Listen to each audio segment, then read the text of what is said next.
मनुष्य के रूप में मिला है आपको गुरु। गुरु की महिमा कोई गुरु ही जान सकता है, और जो पूर्ण रूप से शिष्य बन गया वही गुरु बन सकता है। जिसको शिष्य बनना नहीं आया, शिष्य ही गुरु हो जाता है, शिष्य ही गुरु बनता है। गुरु की बड़ी महिमा है, संत की बड़ी महिमा है। लोग कहते हैं कि मैं बहुत जानता हूँ इन संतों को, इन महात्माओं को। जो कोई कहे संत हम चिन्हा, तो तुलसी कान तुरंत दे देना। तुलसीदास जी के सामने अगर कोई ये कह दे कि मैं संत को जानता हूँ, तो तुलसीदास जी कान बंद कर लेते हैं। इससे बड़ा झूठ कोई नहीं हो सकता। संत को तुम क्या पहचान पाओगे? संत की जीवन शैली दिनचर्या देखने लायक होती है। साल में एक कथा लोहड़ी भी होती है। सेक्टर 11 में ब्रह्मलिंग पूज्यपाद स्वामी धर्म सम्राट स्वामी कल्पात्री जी महाराज की कृपा पात्र शिष्य पूज्यपाद स्वामी श्री वेदांती जी महाराज की पुण्यतिथि पर कथा होती है। वहाँ जहाँ पर महात्मा आते हैं काशी से, दंडी स्वामी सन्यासी महामंडली से आते हैं, शंकराचार्य आते हैं।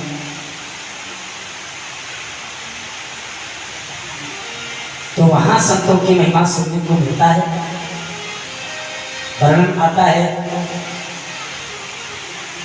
धर्म सम्राट स्वामी कल्पात्री जी महाराज की चर्चा एक बार वहां ऐसे हो रही, तब सुनने को मिला कि धर्म सम्राट स्वामी कल्पात्री जी महाराज एक आसन पर एक दिन नहीं 17 दिन तक उठे ही नहीं। 17 दिन तक एक ही आसन पर बैठे धर्म शास्त्रार्थ कर रहे थे।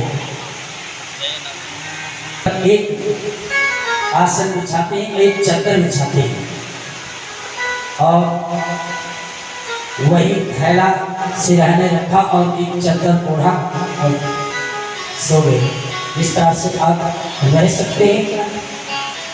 मैंने महात्माओं से कहा कि महाराज आइए ना, यहाँ ये कंबल है, इस गद्दे को आप बिछा दीजिए। बोले क्या कहते हैं क्या? हम महात्माओं को जब सब कुछ ऐसा मिल ही जाएगा तो फिर साधु क्यों करना है? क्या उपाय? तुरंत सो जाएंगे।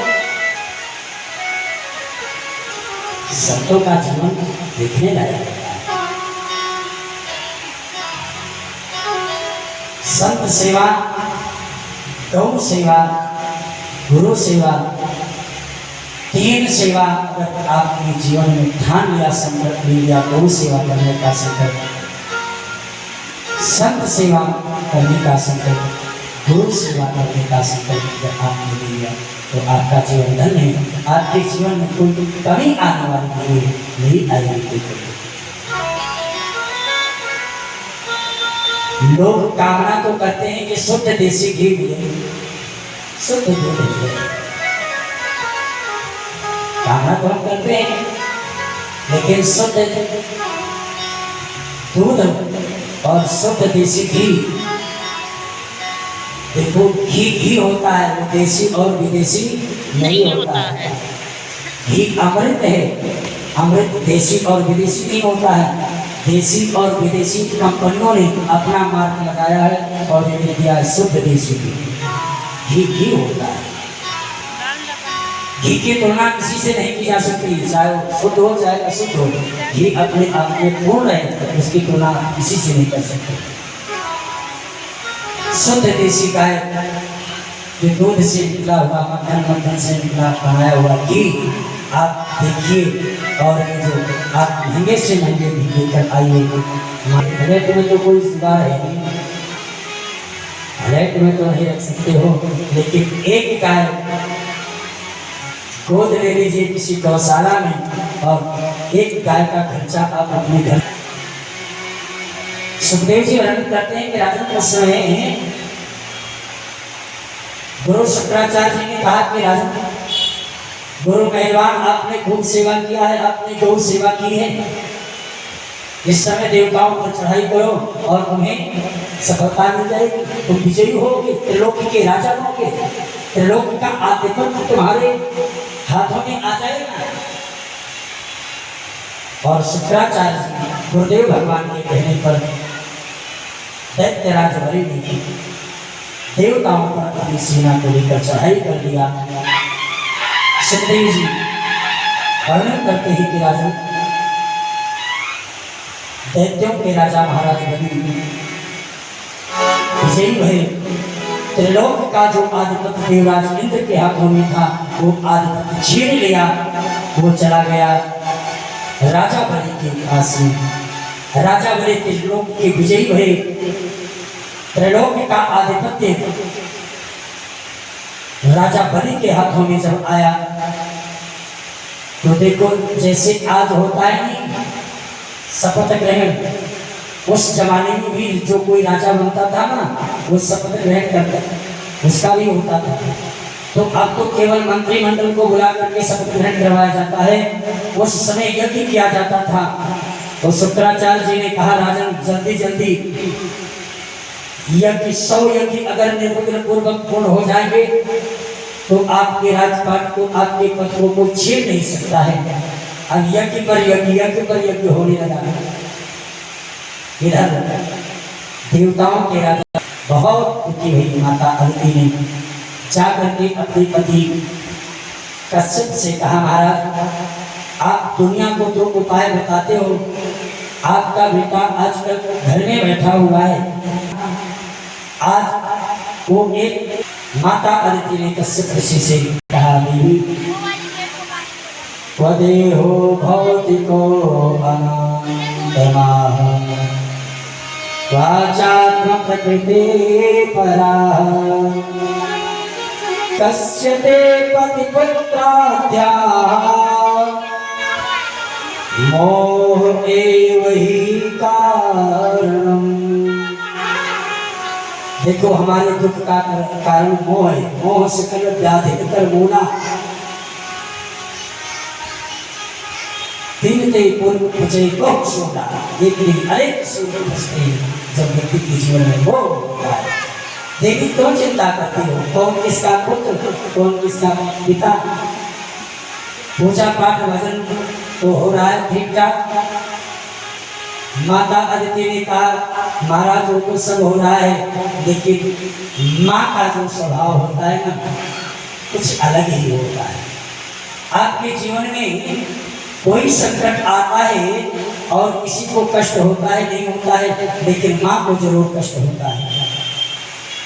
माता अदिति के जीवन में आज बहुत बड़ा कष्ट आया कि मेरा बेटा घर में बैठा है, कोई बिजनेस कोई व्यापार नहीं है।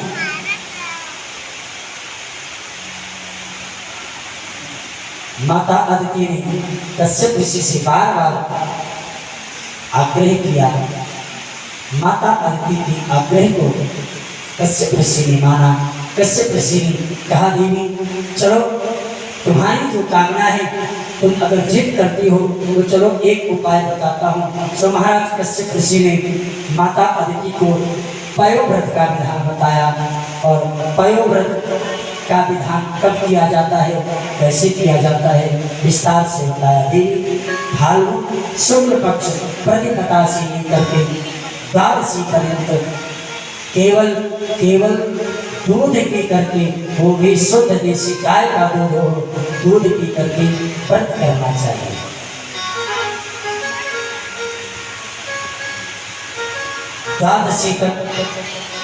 द्वादशी को 12 ब्राह्मण 12 ब्राह्मण को बुला करके सुंदर 10 नहीं सुंदर व्यंजन पकवान बना करके भोजन कराना चाहिए, दक्षिणा देना चाहिए, प्रणाम करना चाहिए।